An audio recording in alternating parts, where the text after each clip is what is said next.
Go on the internet, I was radicalized. I was radicalized because there was somebody who would listen to me. I did not realize how much I wanted to be listened to.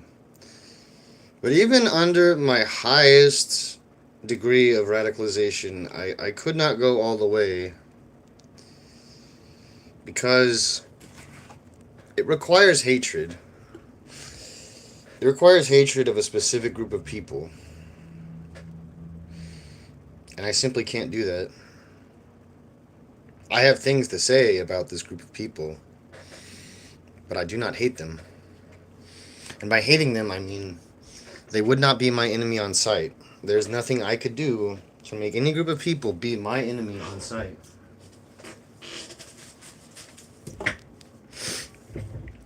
They would have to earn that, and they do, right? And they do.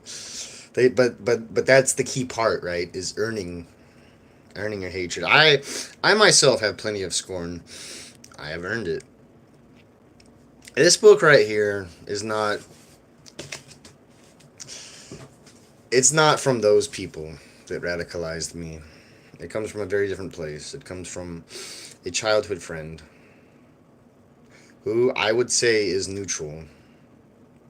You might laugh, but that's kind of the whole reason I'm reading this is you should be able to read about the enemy. You should be able to understand them.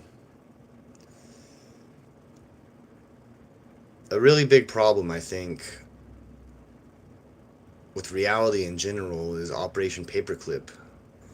You see, you can say that the Third Reich was the worst thing ever, but that's not true. It is not true, and I'll tell you why. Because of combat helmets and assault rifles and jet engines, and even if you take all those things, even if you take the meth and all those fun things out of the equation, there's medicine. Do you know how they figured out the medicine? They experimented on Slavs and cripples and prisoners of war and maybe not political prisoners as much, but if we truly despised them, if we truly hated them as much as we claim that they hate other people, then we should not be using anything of them. We shouldn't be anything like them, right? The whole reason I'm reading this fucking thing is because I know that I'm approaching a cave. Okay, and this cave has been visited before by a shining knight, and he slew a dragon. But the problem is, right? The problem is right after that happened, he flew out of the cave with fire breath and scales and wings and a long snout and no more armor and no sword. And so I'm about to face that knight in my own life. And I have to make sure that when I defeat him, he just stays dead. And stays that way.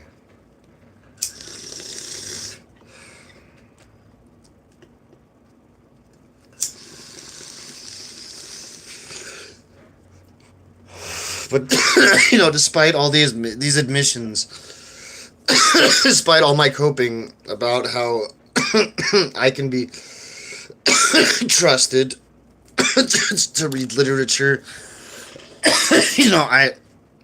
I can't help but feel enthralled. The German people are weak, I guess. You can get them to do anything. During the lockdowns, you could have however many Germans in a house, and then they could have one guest total. So you could only have what's happening here, this time frame, happen in Germany.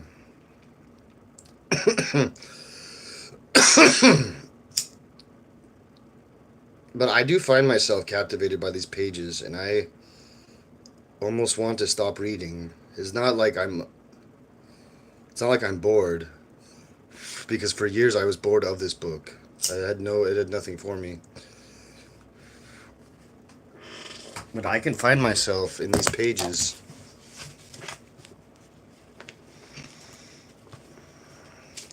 Hitler's fantastic conception of the folkish state leads to a good many other wordy considerations, which, if heeded, he says, will bring the Germans the mastery of the earth. German dominion has become obsession with him. At one point he argues that the failure to keep the Germanic race simian pure has robbed us of world domination. If the German people had possessed that herd unity which other peoples enjoyed, the Reich today would doubtless be mistress of the globe. Since a folkish state must be based on race, the German Reich must embrace all Germans. This is a key point in his argument, and one he did not forget nor fail to act upon when he came to power. Since the folkish state is to be based on the aristocratic nature of ideas, it follows that democracy is out of the question and must be replaced by the Führerprinzip, the authoritarian of the Prussian army. The authoritarianism of the Prussian army is to be adopted by the Third Reich. Authority of every leader downward and responsibility upward. There shall be no majority decisions, but only responsible persons. Surely every man will have advisers by his side, but the delusion will be made by one man. Only he may possess the authority and the right to command. It will not be possible to dispense with the parliament, but the councillors will then actually give counsel. In no chamber does any vote ever take place. Such were the ideas of Adolf Hitler, set down in all their appalling crudeness, that he sat in Ledsburg prison, gazing out at a flowering orchard above the river Lech, or later, in 1925-26, as he reclined on the balcony of a comfortable inn at Berchtesgaden, and looked out across the towering Alps, towards his native Austria, dictating a torrent of words with his faithful Rudolf Hess, and dreaming of the Third Reich, which he would build on the shouty foundations which we have seen, and which he would rule with an iron hand. That one day he would build it and rule it. He had no doubts whatsoever, for he was possessed of that burning sense of mission, peculiar to so many geniuses who have sprouted seemingly from nowhere and from nothing throughout the ages. He would unify a chosen people who had never before been politically one.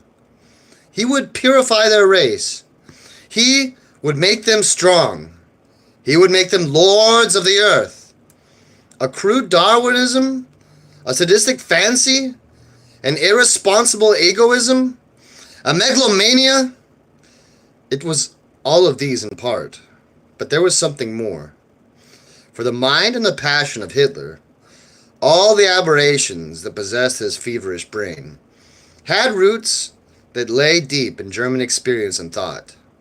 Nazism and the Third Reich, in fact, were but a logical continuation of German history.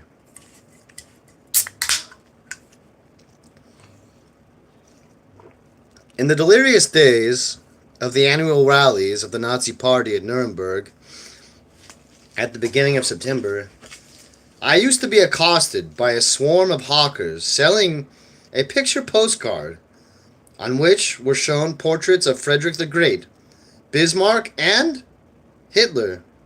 The inscription read, "What the king conquered, the prince formed, the field marshal defended, and the soldier saved and unified."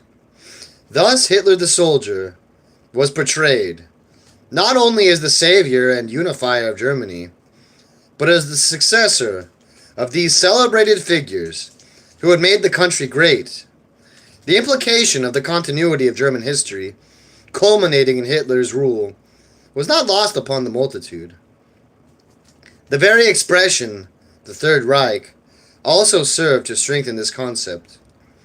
The First Reich had been the medieval Holy Roman Empire, The Second Reich had been that which was formed by Bismarck in 1871 after Prussia's defeat of France. Both had added glory to the German name. The Weimar Republic, as Nazi propaganda had it, had dragged that fair name into the mud. The Third Reich restored it, just as Hitler had promised. Hitler's Germany then was depicted as a logical development from all that had gone before, or at least of all that had been glorious. But the one time the Vienna vagabond acted, however, he knew there was enough history to realize there had been German failures in the past, failures which must be set against the successes of France and Britain. He had never forgot that by the end of the Middle Ages, which had seen Britain and France emerge as unified nations, Germany remained a crazy patchwork of some 300 individual states. It was this lack of national development which largely determined the course of German history from the end of the Middle Ages to midway in the 19th century and made it so different from the other great nations of Western Europe. To the lack of political and dynastic unity was added in the 16th and 17th centuries the disaster of religious differences which followed the Reformation. There is not space in this book to recount adequately the immense influence that Martin Luther, the Saxon peasant who became an Augustinian monk and launched the German Reformation, had on the Germans and their subsequent history. Okay, we are talking about the history, yeah. We are talking about history, but we were already talking about history. I don't need any extra history with my history. The history will do well enough.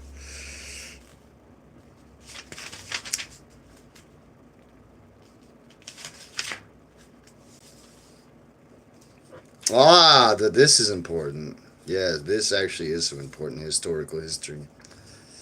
The Strange Life and Works of H.S. Chamberlain. Among the zealous members of the Globino Society in Germany was Houston Stewart Chamberlain, whose life and works constitute one of the most fascinating ironies in the inexorable course of history, which led to the rise and fall of the Third Reich. This son of an English admiral, nephew of a British field marshal, Sir Neville Chamberlain, and of two British generals, and eventually son-in-law of Richard Wagner, was born in Portsmouth, 1855. He was destined for the British Army or Navy, but his delicate health made such a calling out of the question when he was educated in France and Geneva, where French became his first language.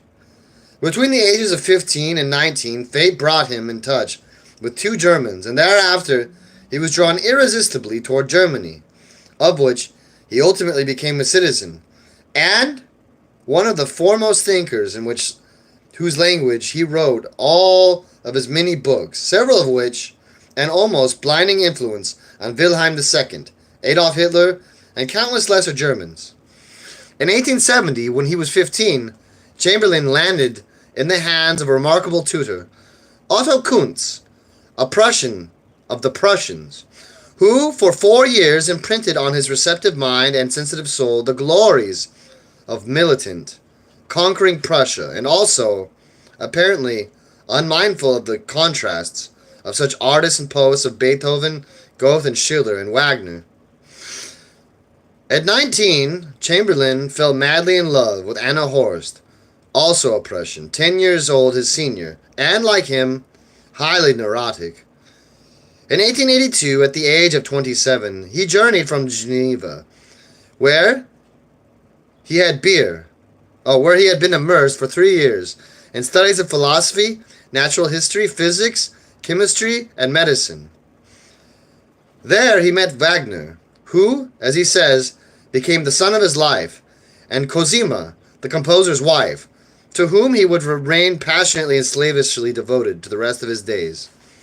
From 1885, when he went with Anna Horst, who had become his wife, to live for 4 years in Dresden, He became a German in thought and in language, moving on to Vienna in 1889 for a decade and finally, in 1909, to Bayreuth, where he dwelt until his death in 1927. He divorced his idolized Prussian wife in 1905 when she was 60 and even more mentally and physically ill than he. And 3 years later, he married Eva Wagner and settled down near Wanfried, where he could be near his wife's mother, the revered strong-willed Cosima. Hypersensitive and neurotic, and sensitive to frequent nervous breakdowns, Chamberlain was given to seeing demons who, by his own account, drove him on relentlessly to seek new fields of study and get on with his prodigious writings. One vision after another forced him to change from biology to botany, to fine arts, to music, to philosophy, to biography, to history. Once, in 1896, when he was returning from Italy, the presence of a demon became so forceful that he got off the train at Gardone, shut himself in a hotel for 8 days, and abandoned some work on music that he had contemplated, wrote feverishly on a biological thesis until he had the germ of the theme that would dominate all of his latter works: race and history. Whatever his blemishes, his mind was a vast sweep ranging over the fields of literature, music, biology, botany, religion, history, and politics. There was Jean Riel, there was, as Jean Riel pointed out, a profound unity of inspiration in all his published works, and they had a remarkable coherence. Okay, he was good. He was Chamberlain, bad body, good mind, and he was a German sympathizer.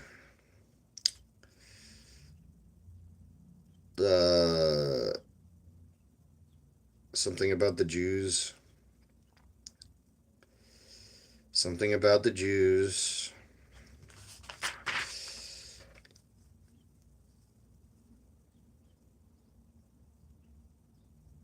But it was on the Third Reich, which did not arrive until 6 years after his death, but whose coming he foresaw, that this Englishman's influence was the greatest.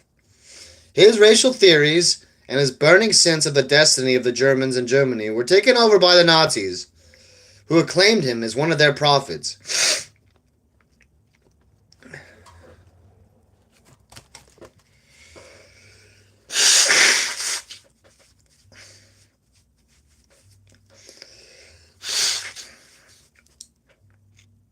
His racial theories and burning sense of the destiny of the Germans. Rosenberg, as one of Hitler's mentors, often tried to impart his enthusiasm for the English philosopher to the Führer. It is likely that the Führer learned of Chamberlain's writings before he left Vienna, for they were popular among the pan-German and anti-Semitic groups, whose literature he devoured so avidly in those early days. Probably, too, he read some of Chamberlain's chauvinistic articles during the war. In Mein Kampf, he expresses the regret that Chamberlain's observations were not more heated during the Second Reich. Chamberlain was one of the first intellectuals in Germany to see a great future for Hitler, and new opportunities for the Germans if they followed him. Hitler had met him in Bayreuth in 1923, and though ill, half paralyzed and disillusioned by Germany's defeat and the fall of the Hohenzollern Empire, the collapse of all his hopes and prophecies, Chamberlain was swept off his feet by the eloquent young Austrian. "You have mighty things to do," he wrote Hitler on the following day. "My faith in Germanism had not wavered an instant, though my hope, I confess, was at a low ebb. With one stroke, you have transformed the state of my soul. That, in the hour of her deepest need, Germany gives birth to a Hitler that proves her vitality, as do the influences that emanate from him. For these two things, personality and influence, belong together. May God protect you." This was at a time when Adolf Hitler, with his Charlie Chaplin mustache, his rowdy manners, and his violent, outlandish extremism, was still considered a joke by most Germans. He had few followers then, but the hypnotic magnetism of his personality worked like a charm on the aging, ill philosopher, and renewed his faith in the people that had chosen to join and exalt him. Chamberlain became a member of the budding Nazi Party, and so far as his health would permit, began to write for its obscure publications. One of his articles, published in 1924, hailed Hitler, who was then in jail, as destined by the gods to lead the German people. Destiny had beckoned Wilhelm II, but he had failed. There was Adolf Hitler. This remarkable Englishman's 17th birthday, on September 5th, 1925, was celebrated with 5 columns of economists in the Nazi Volkswicker Beobachten, which hailed his foundations as the gospel of the Nazi movement. And he went to his grave 16 months later, on January 11th, 1927, with high hope that all he had preached and prophesied would yet come true under the divine guidance of this new German Messiah. Aside from a prince representing Wilhelm II, who could not return to German soil, Hitler was the only public figure at Chamberlain's funeral. In reporting the death of the Englishman, the Volkswicker Beobachten said that the German people had lost one of the great armorers, whose weapons have not yet found in our day their fullest use. Not the half-paralyzed old man dying, not even Hitler, nor anyone else in Germany, could have foreseen that bleak January month of 1927, when the fortunes of the Nazi Party were at their lowest ebb. How soon, how very soon, those weapons which he transplanted the Englishman with had forged would be to their fullest use, and with what fearful consequences. Yet Adolf Hitler had a mystical sense of his personal mission on earth in those days, and even before. From millions of men, one man must step forward, he wrote in Mein Kampf. The italics are his. He left no doubt in the minds of his readers that he already considered himself to be that one man. Mein Kampf is sprinkled with little essays on the role of the genius who is picked by Providence to lead a great people, even though they may not at first understand him or recognize his worth, out of their troubles to further greatness. The reader is aware that Hitler is referring to himself and his present situation. He is not recognized by the world for what he is and what he is sure to be, but that has always been the fate of geniuses in the beginning. It nearly always takes some stimulus to bring the genius on the scene, he remarks.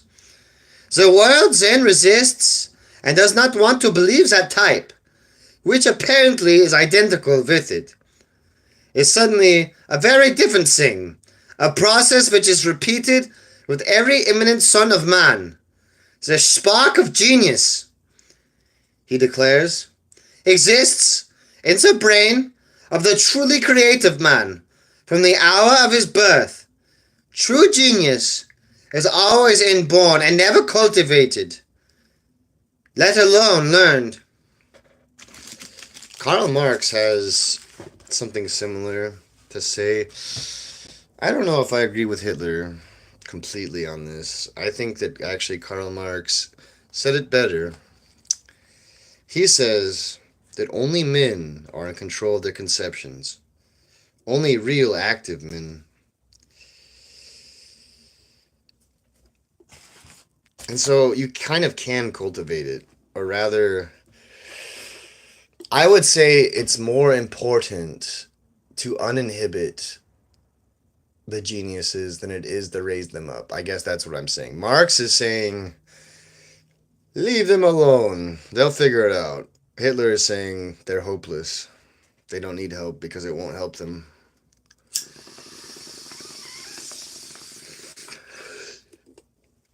The reason I am better than a Nazi, and the reason I am better than the Nazis that I know, is because I know why they lost the war. It had nothing to do with bombs or tanks or factories or Rosie. Rosie helped us. She did her job. But even if everyone did their job, even if everyone had the same tanks and the same barrels of oil, the Nazis still would have fucking lost. Because they waited for orders. If they were fighting and dying, they would wait to be told to retreat or wait to be told to advance. They thought that Hitler had a master plan, and he did. That's what he's talking about, his genius. He does have that plan. But he was one genius. One genius in a whole country. The reason the Americans won is they didn't wait. They just fired bullets and ran forward. They had no faith in their chain of command because the chain of command's not there. They're in a jeep. They're in a jeep or a boat. The Russians, the same. Well, I think that they just died too quickly to wait for orders. I think they did too. You have to sit here in this fucking house. There's bad guys upstairs, bad guys downstairs. Keep fighting. If you can, get up there and throw a grenade or something. You can't lose the initiative to your chain of command. They will just defeat you and destroy you. They, at best, can set you up to win the battle, but they will never win it. It has to come from the soldier, and not just one soldier. Every single soldier has to fight. The reason the fucking Taliban won? They had walkie-talkies the whole time. The whole time they were fighting, and we were killing them.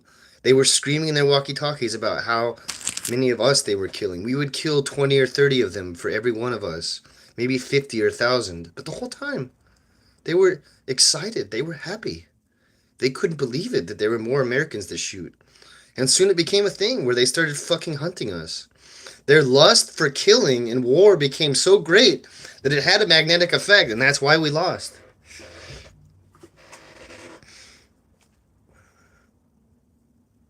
There's always a new war. You cannot wait. You cannot wait for it. And by the time it's gotten there, it has changed so much. I believe there are several wars raging right now. Not those ones on the news. Those are a sideshow.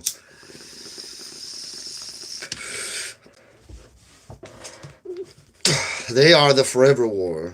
And they are a new force of nature which will never disappear. But they are not the true war.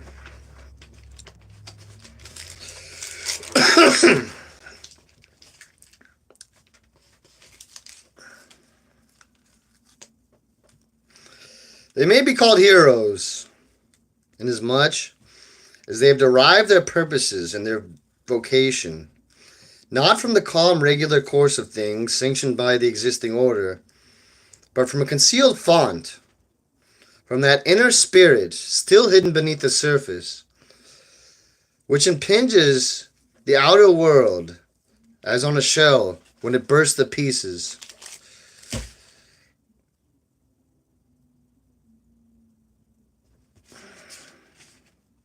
When Hitler emerged from the Landsberg prison 5 days before the Christmas 1924, he found a situation which would have led almost any other man to retire from public life.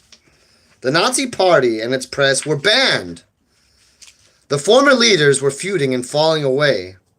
He himself was forbidden to speak in public. What was worse, he faced deportation to his native Austria. The Bavarian State Police had strongly recommended in a report to the Ministry of the Interior. Even many of his old comrades agreed with the general opinion that Hitler was finished. And now he would fade away into oblivion, as had so many other politicians who had enjoyed a brief moment of notoriety. But the Republic had weathered the storms. It was beginning to thrive. While Hitler was in prison, a financial wizard by the name of Dr. Hjalmar Horace Greeley had been called in to stabilize the currency. And he had succeeded. The ruinous inflation was over. The burden of reparations was eased by the Dawes Plan. Capital began to flow in from America. The economy was rapidly recovering. Stresemann was succeeding in his policy of reconciliation with the Allies. The French were getting out of the war. A security pact was being discussed, which would pave the way for a general European settlement and bring Germany into the League of Nations. For the first time since the defeat, after 6 years of tension, turmoil, and depression, the German people were beginning to have a normal life. 2 weeks before Hitler was released from Landsberg, the Social Democrats, the November criminals as he called them, had increased their vote by 30% in a general election in which they had championed the Republic. The Nazis, in league, and northern racial groups under the name of the National Socialist German Freedom Movement had seen their vote fall from nearly 2 million in May 1924 to less than 1 million in December. It had mushroomed on the country's misfortunes. Now that the nation's outlook was suddenly bright, it was rapidly withering away. Or so most Germans and foreign observers believed. But not Hitler. He was not easily discouraged, and he knew how to wait. As he picked up the threads of his life in a little 2-room apartment on the top floor of the 31st Dietzstrasse in Munich during the winter months of 1925, and then, when summer came, in various inns on the Oldsburg above the Brexgarten, the contemplation of the misfortunes of the immediate past and the eclipse of the present served only to strengthen his resolve. Behind the prison gates, he had put time to range over in his mind not only his own past and its triumphs and mistakes, but the tumultuous past of his German people and its triumphs and errors. He saw both more clearly now, and there was born in him anew a burning sense of mission for himself and Germany, from which all doubts were excluded. In this exalted spirit, he finished dictating the torrents of words that would go on into Volume 1 of Mein Kampf, and went immediately to Volume 2. The blueprint of what the Almighty had called upon him to do in this cataclysmic world, and the philosophy, the Weltanschauung, that would sustain it, was set down in cold print for all to see. But it too possessed a certain logic. It held a fourth vision. It offered, though few saw this at the time, a continuation of German history. It pointed the way toward a glorious German destiny.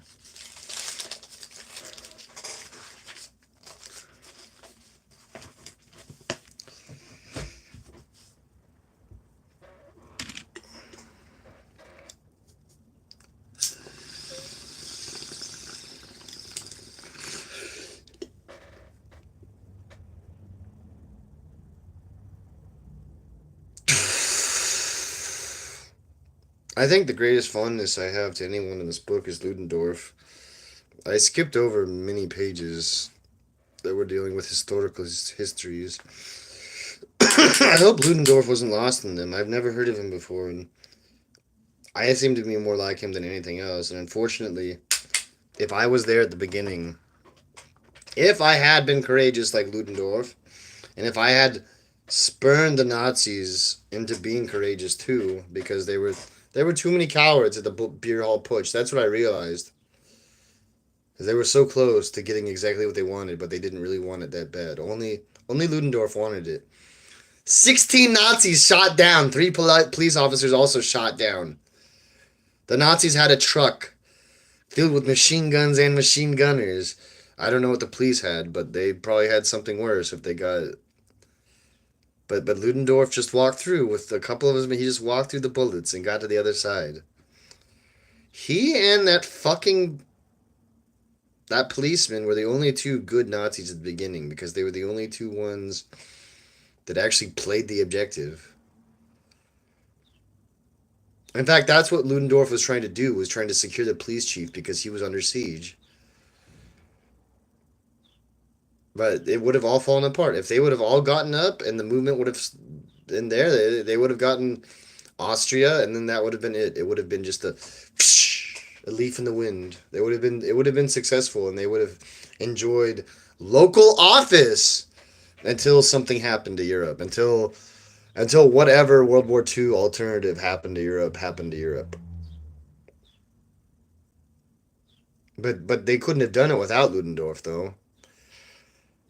They still needed him. They just didn't need him the way that they needed Hitler. And Hitler ran. He was the first. He was by eyewitness accounts. He was the first to run and leave, according to this book, at least. I don't know. It's kind of hard to have an unbiased. It's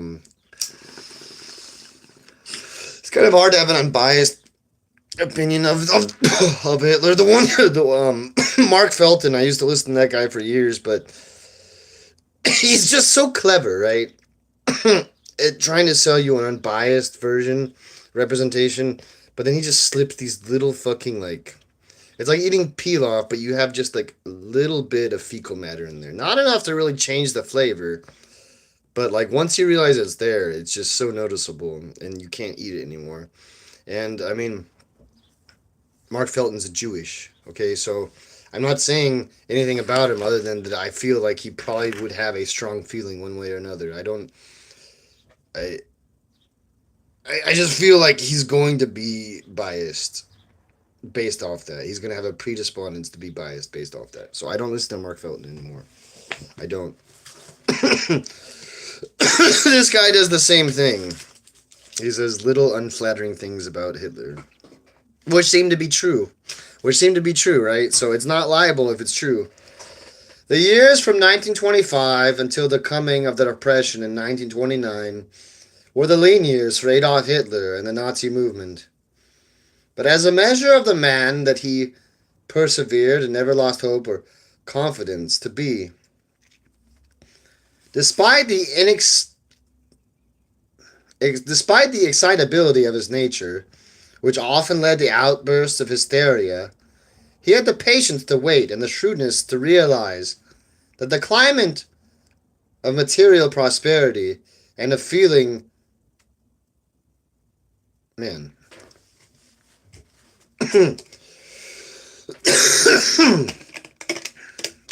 I am fucking cooked.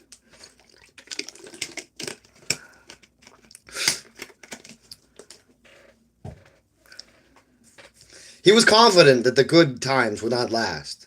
So far as Germany was concerned, he said they depended not on her own strength, but of that of others, of America above all, from whose swollen coffers loans were pouring in to make and keep Germany prosperous. Between 1924 and 1930, German borrowing amounted to some $7 billion, and most of it came from American investors, who gave little thought to how the Germans might make eventual repayment. The Germans gave even less thought to it. The Republic borrowed to pay its reparations and to increase its vast social services, which were the model of the world.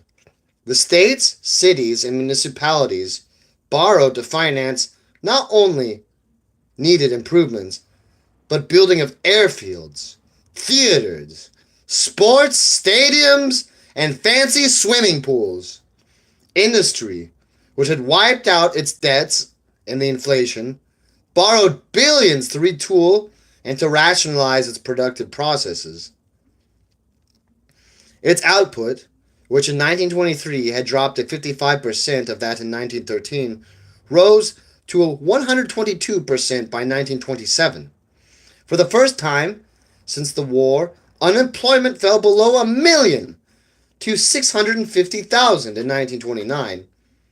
That year, retail sales were up 20% over 1925, and the next year, real wages reached a figure 10% higher than 4 years before. The lower middle class, all the millions of shopkeepers and small salaried folk on whom Hitler had drawn for in his mass support, shared in the general prosperity.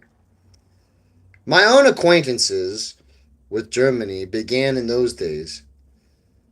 I was stationed in Paris and occasionally in London at the time, and fascinating though those capitals were to a young American, happy to have escaped from the incredible smugness and emptiness of the. God, this book's not about you.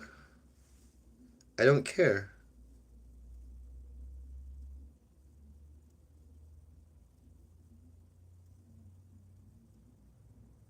They always say don't ever write the word I in a book, and I'm realizing now why. It's not even the words that you write, it's just the change in tone. I don't care what your first hand account is. To me, you're another footnote.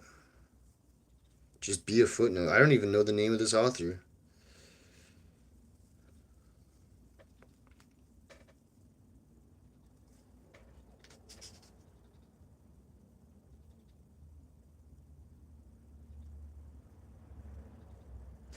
Oh, this part's important, though. This part's important. The essay.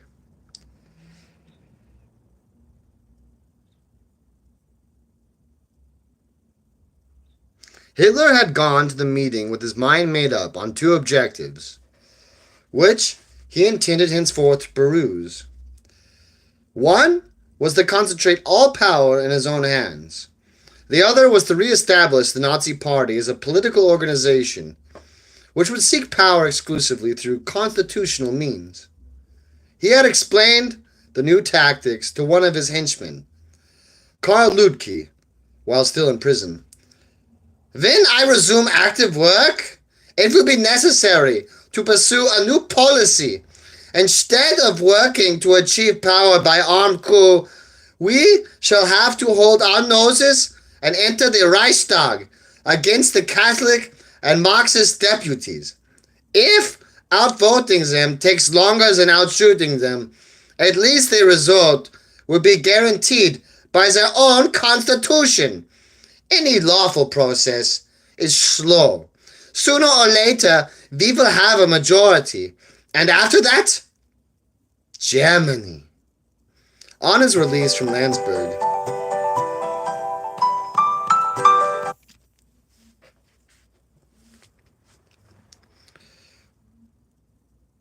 he had assured the Bavarian premier that the Nazi Party would henceforth act within the framework of the Constitution. He had allowed himself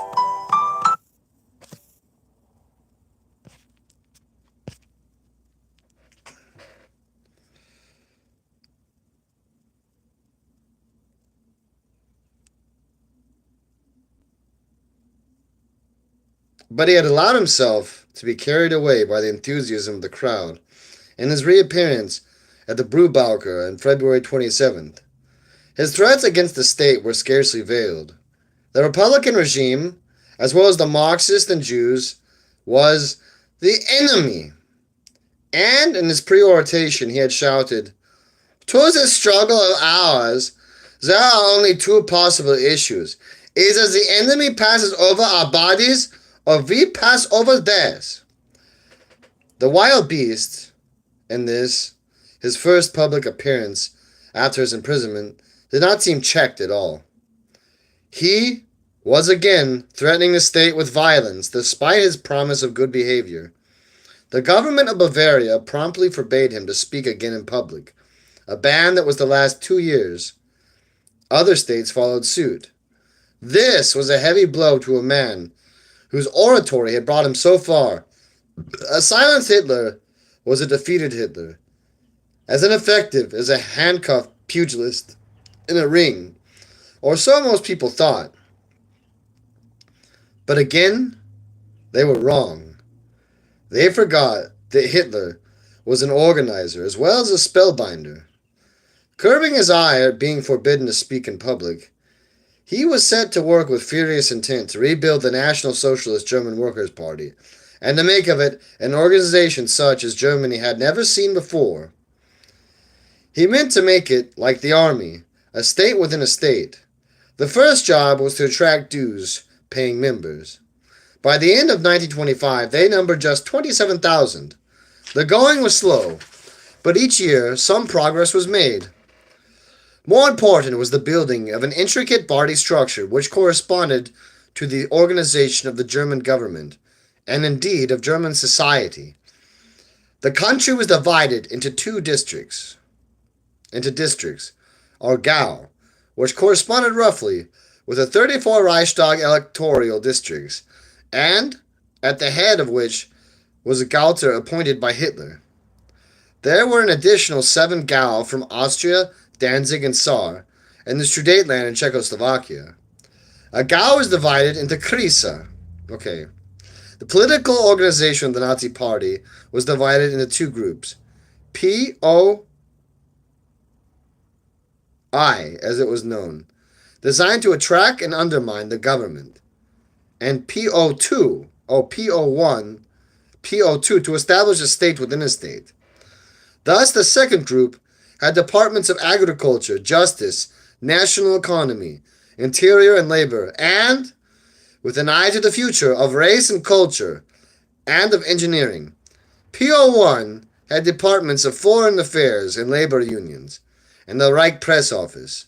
The propaganda division was a separate and elaborate office. Though some of the party roughnecks, veterans of street fighting and beerhouse brawls, opposed bringing women and children into the Nazi Party, Hitler soon provided organizations for them too. The Hitler Youth took in youngsters from 15 to 18, who had their own departments of culture, schools, press, propaganda, defense schools, etc., and from 10 to 15 were enrolled in the Deutsche Jungvolk.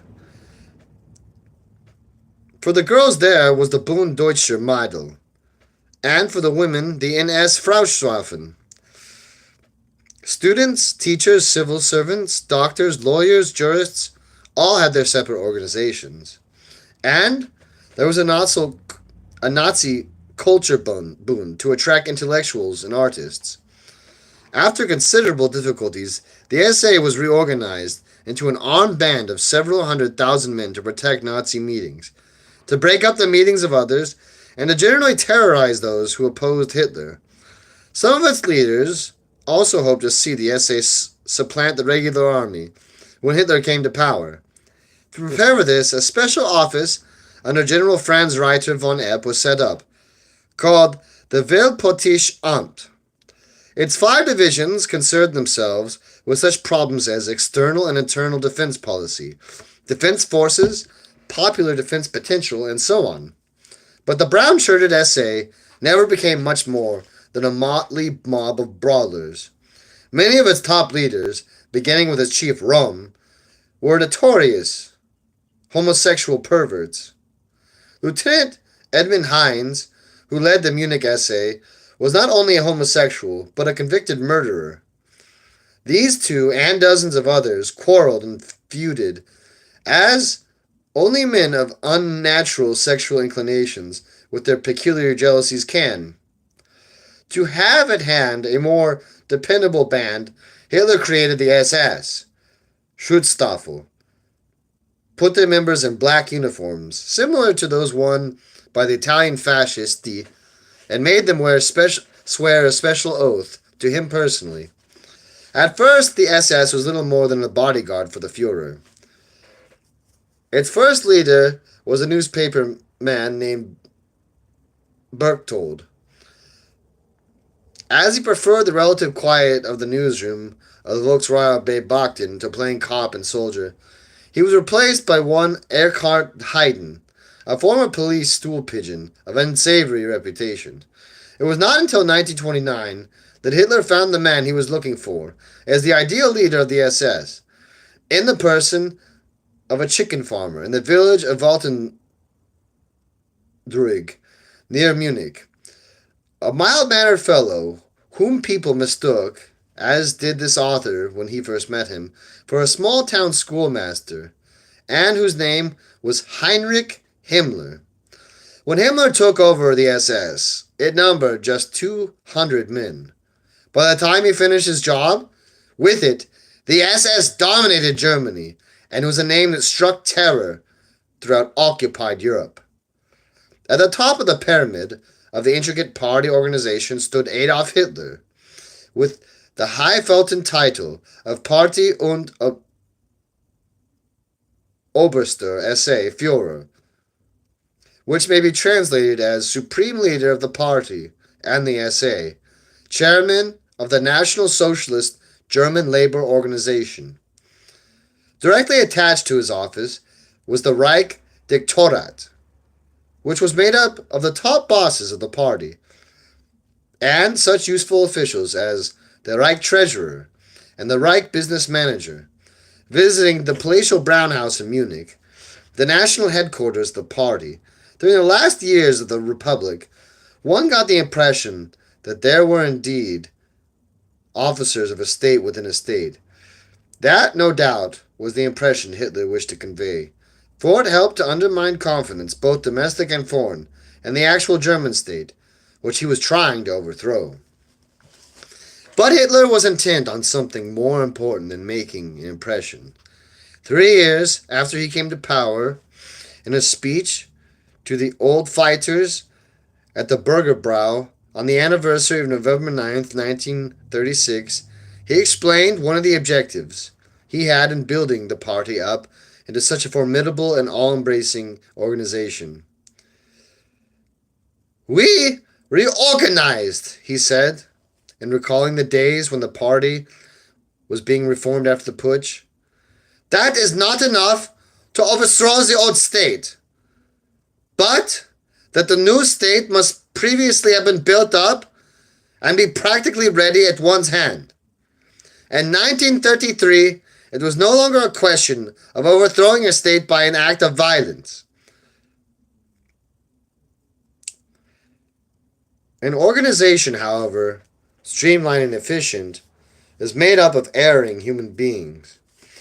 And in those years, when Hitler was shaping his party to take over Germany's destiny, he had his fill of troubles with his chief lieutenants, who constantly quarreled not only among themselves, but with him. He, who was monumentally intolerant by his very nature, was strangely tolerant of one human condition, a man's morals. No other party in Germany came near to attracting so many shady characters.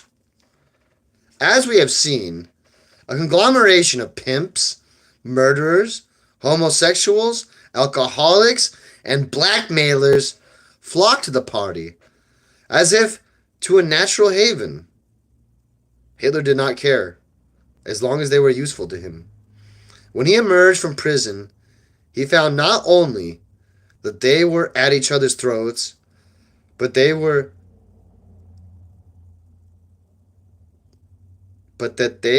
there was a demand from the more prim and respectable leaders such as Rosenberg and Ludendorff that the criminals, and especially the perverts, be expelled from the movement. Hitler frankly refused to do this.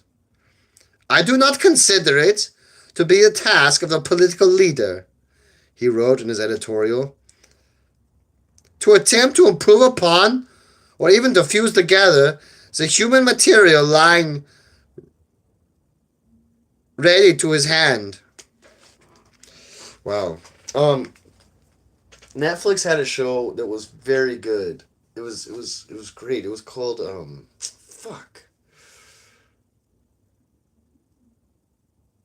what was it called? It was about the Nazis. And I always thought that they were basically like the Legion of Doom. Like, I thought they sat at a table and they were like, "What evil things are we planning today?" And they would all, like, I don't know, argue over it. And then Hitler would come in and they'd do some musical shit. And then they'd roll out in their tanks and do it. I thought that's pretty much how it went. It's not like that. What the fuck is this show called? It's so good. It's so good. But they just schemed. They were scheming against each other the whole time. There was no fucking... I guess it made the scheming a little more intense than it is in here because, like, Röhm, right? So he and Ludendorff, Röhm and Ludendorff were, for me, at the beginning, the only two good Nazis. But this author says that Rome is um, a very depraved homosexual. I knew he was gay, but this book says that he's a sadistic fuck, and not only that, it says that his entire SA force are also sickos too. Um, and so at the very beginning, right, and then you have these world leaders screaming for Hitler, get rid of these fucking sickos. You got these sickos fucking everything up. They're up there fucking everything up while you're doing things. He all he says right now, no, it's not my job to dictate to them what their morals are. I don't even have to bring them together. They just do that themselves. That's what he's saying. But later he does get rid of them. Later he does flip on them. But he couldn't do it without Rome.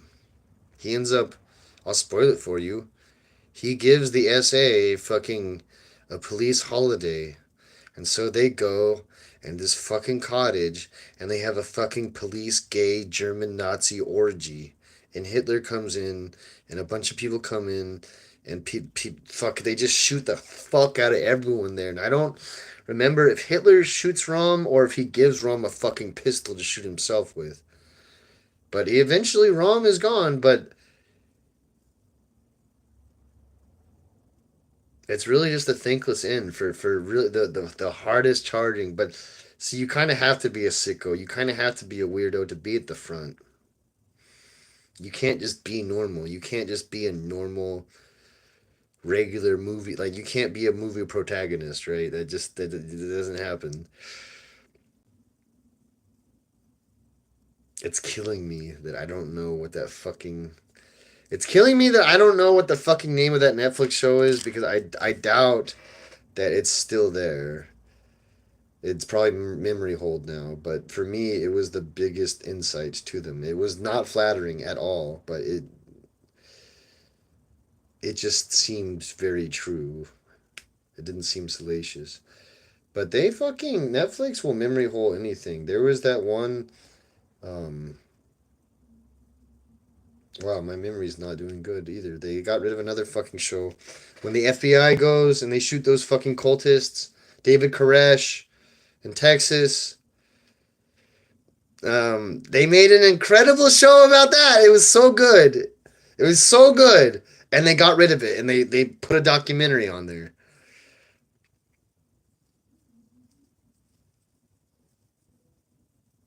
By 1926, however, the charges and countercharges hurled by the Nazi chieftains at each other became so embarrassing that Hitler set up a party court to settle them and to prevent his comrades from washing their dirty linen in public.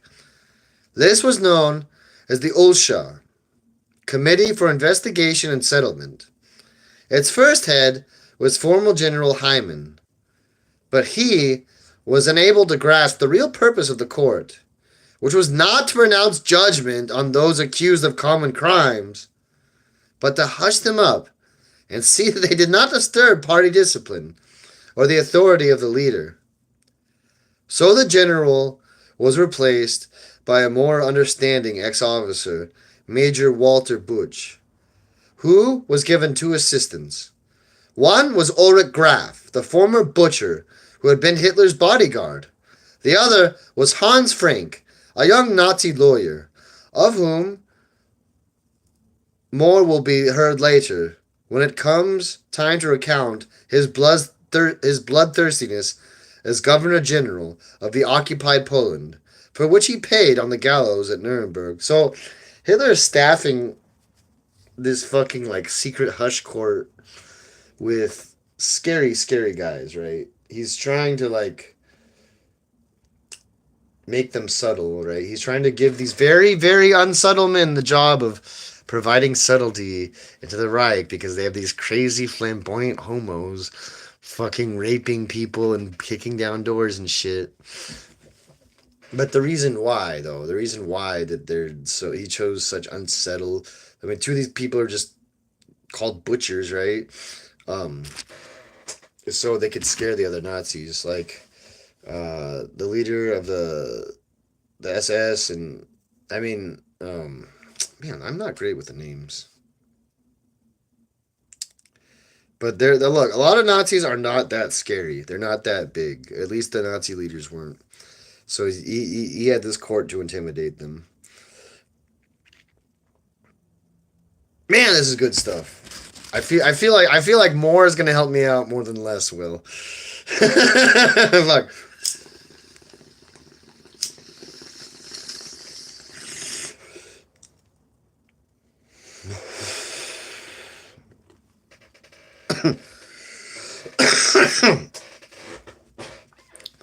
It took more than this party court, effective though it was in thousands of instances, to keep the ambitious, throat-cutting big Nazi fry in line. Often Hitler had to intervene personally, not only to keep a semblance of harmony, but to prevent his own throat from being cut. While he had languished at Ladsberg, a young man by the name of Gregor Strasser had suddenly risen in the Nazi movement. A druggist by profession, and a Bavarian by birth, he was 3 years younger than Hitler, like him. He had won the Iron Cross First Class during the war, and had risen from the ranks to be a lieutenant.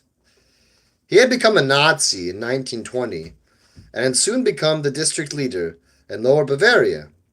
A big, stocky man, somewhat of a bon vivant, bursting with energy. He developed into an effective public speaker, more by the force of his personality than by the oratorical gifts with which Hitler was endowed. Moreover, he was a born organizer. Fiercely independent in spirit and mind, Strasser refused to kowtow to Hitler, or to take very seriously the Austrians' claims to be the absolute dictator of the Nazi movement. This was to prove, in the long run, to be a fatal handicap, as was his sincere enthusiasm for the socialism and National Socialism. Over the opposition of the imprisoned Hitler, Strasser joined Ludendorff and Rosenberg in organizing a Nazi Volksstimme movement to contest the state in national elections in the spring of 1924. In Bavaria, the bloc polled enough votes to make it the second largest party. In Germany, as we have seen, under the name of the National Socialist German Freedom Movement, it won 2 million votes and obtained 32 seats in the Reichstag, one of which went to Strasser. Hitler took a dark view of the young man's activities, and an even darker one of his successes. Strasser, for his part, was not disposed to accept Hitler as the Lord, and he pointedly stayed away from the big rally in Munich on February 27, 1925, which relaunched the Nazi Party. If the movement was to become truly national, Hitler realized it must get a footing in the north, in Prussia, and above all, in the citadel of the enemy, Berlin.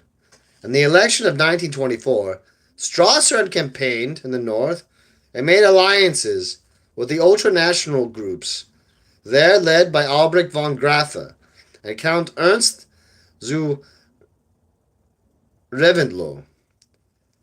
He thus had personal contacts and a certain following in the area. And he was the only Nazi leader who had. 2 weeks after the February 27th meeting, Hitler swallowed his personal pick, sent for Strasser, induced him to come back to the fold, and proposed that he organize the Nazi Party in the north. Strasser accepted. Here was an opportunity to exercise his talents without the jealous, arrogant leader being in a position to breathe down his neck. Within a few months, he had founded a newspaper in the capital, the Berliner Arbeiterzeitung, edited by his brother Otto Strasser, and the fortnightly newspaper, the NS Brief, which kept the party officials informed of the party line. And he had laid the foundations for a political organization that stretched through Prussia, Saxony, and Hanover, and the industrial Rhineland. A veritable dynamo, Strasser traveled all over the north, addressing meetings, appointing district leaders, and setting up a party apparatus. Being a Reichstag deputy pass on the railroads, Being a Reichstag deputy gave him two immediate advantages over Hitler. He had a free pass on the railroads, so travel was no expense to him or the party. And he enjoyed parliamentary unity. No authority could ban him from public speaking. No court could try him for slandering anyone or anything he wanted to do. As Haydn wrote sardonically, free travel and free slander. Strasser had a big head start over his Führer. As his secretary editor of the NS brief, Gregor Strasser took on a 28-year-old Rhinelander named Paul Joseph Goebbels. The emergence of Paul Joseph Goebbels. This swarthy, dwarfish young man with a crippled foot, a nimble mind, and a complicated and neurotic personality was not a stranger to the Nazi movement. He had discovered it in 1922 when he had first heard Hitler speak in Munich. Paul Joseph Goebbels was born October 29th, 1897, in Reit, a textile center of some 30,000 people in Rhineland. His father, Fritz Goebbels, was a foreman in a local textile plant. His mother, Maria Katharina Alhausen, was the daughter of a blacksmith. Both parents were pious Catholics. Through the Catholics, Joseph Goebbels received most of his education. He attended a Catholic parochial grade school and then the gymnasium in Reit. A scholarship from the Catholic Albert Magnus Society enabled him to go on to the university. In fact, to the 8 universities, before he received his PhD from Heidelberg in 1929 at the age of 24. He intended to become a writer. The year he received his doctorate, he wrote an autobiographical novel, Michael, which no publisher would take at the time. And in the next couple of years, he published 2 plays, The Wanderer, about Jesus Christ, and The Lonesome Guest, both in verse, which no producer would stage.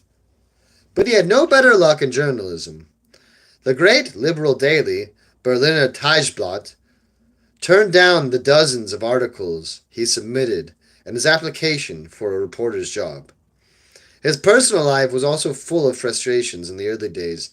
Because he was a cripple, he could not serve in the war, and thus was cheated of the experience which seemed, at least in the beginning, so glorious for the young men of his generation, and which was a requisite for leadership in the Nazi Party.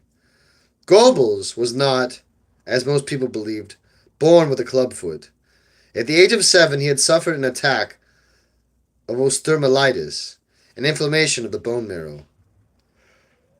An operation of his left thigh was not successful, and the left leg remained shorter than the right and somewhat withered.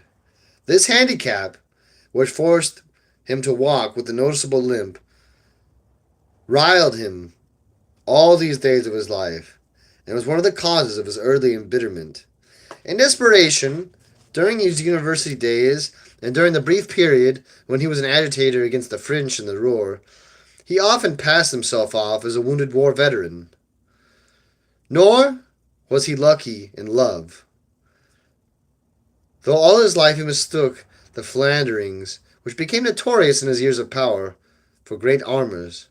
His diaries for 1925 to 26, when he was 28 and 29, and had just launched into Nazi politics by Strasser, were full of moonings over loved ones, of whom he had loved several at a time. Thus, August 14th, 1925.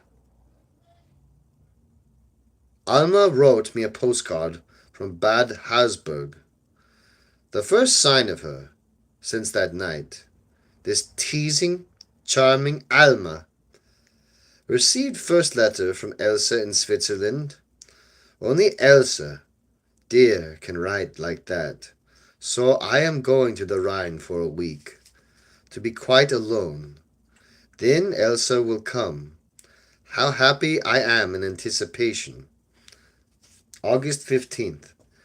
In these days, I must think so often of Anka. How wonderful it was to travel with her. This wonderful wench. I am yearning for Elsa. When shall I have her in my arms again? Elsa dear, when shall I see you again? Alma, you dear featherweight. Anka, I never can I forget you. August 27th. 3 days on the Rhine. Not a word from Elsa. Is she angry with me? How I pine for her. I am living in the same room as I did with her last Weistunde. What thoughts, what feelings? Why doesn't she come? September 3rd. What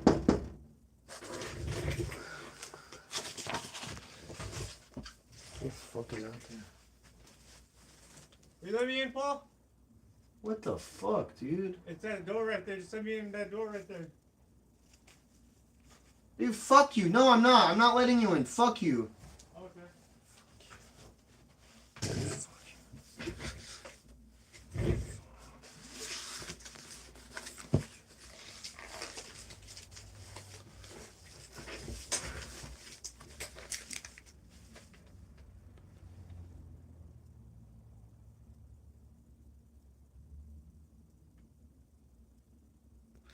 Goebbels never forgot Anka. Anka Hellhorn, his first love, whom he had met during his second semester at Freiburg. His diary is full of ravings about her dark blonde beauty and his subsequent disillusionment when she left him. Later, when he became propaganda minister, he revealed to friends, with typical vanity and cynicism, why she had left him. She betrayed me because the other guy had more money and could afford to take her out to dinner and to shows.